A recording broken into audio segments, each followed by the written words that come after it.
what happens in the job search, just to kind of review, is that you've got HR, and they don't know, HR, they don't really know who to hire.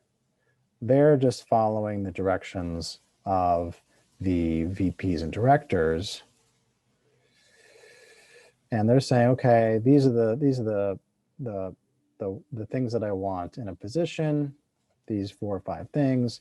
Now try to go find them, and then they go out and they issue the job description. Okay, and then once the job description then sends back, like, 1,000 resumes to the HR. But meanwhile, there are about 10 or so or 20 people who have already done the networking with the referral. So this VP director, they sends these 10 or 20 people over to HR, and then the HR basically just focuses on those 10 or 20 people, and then maybe they grab 1 or 2 resumes from this pile of 1,000. But it's really these people here who are getting hired, because it's not, that's the mechanics of what's going on. But you don't need to be perfect or anything like that, or know everything. That's not true. You don't. Even for technical field like engineering. Yeah, because I mean, you're already learning most of what's necessary. I mean, you would be surprised, like, this is where everyone gets stuck in the job search. They think that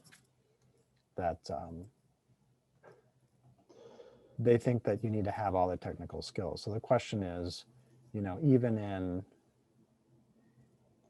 engineering,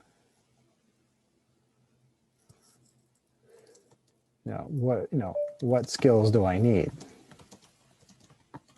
Well, really, it's just basic skills. That's what's actually going on. And then communication skills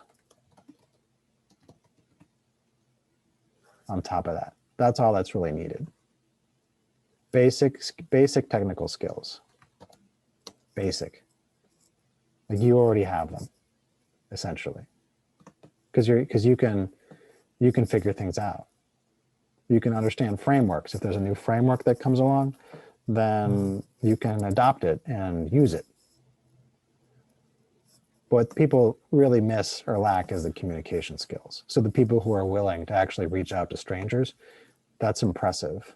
And you might be surprised, but like, what percentage of these executives or what percentage of these directors do you think are also good at networking? What's your guess? Do you think most of them are good at networking, or not most of them? You mean the people being hired? No, I mean the hiring managers, the people who are making the decisions. If they were to lose their job. So well, they definitely need communication skills. Right. But do you think most of them are good at networking, or would you say most of them, like, of all the hiring managers out there today who are hiring at NVIDIA or the directors of embedded technologies, or do you think these people are good at networking on average, or not very good? I think they're good. They should be good. Well, the reality is that they're not. So people on average don't know how to do it. Most people just don't know. And the more experience you have, the more expertise you have, usually the fewer people you know. And so what happens is you go working in a company and you work there 5 or 10 years, and that's all you're doing. And you don't really have a network outside of your company. And so when you lose that job and have to look for another job, you are faced with the same fear, the same problem that you're experiencing right now. They get it too. How do I reach out to people? How do I talk to people I don't know? So you have this opportunity here to figure this out once, and then you don't have to worry about it for the rest of your life. You'll never, ever struggle with getting a job again.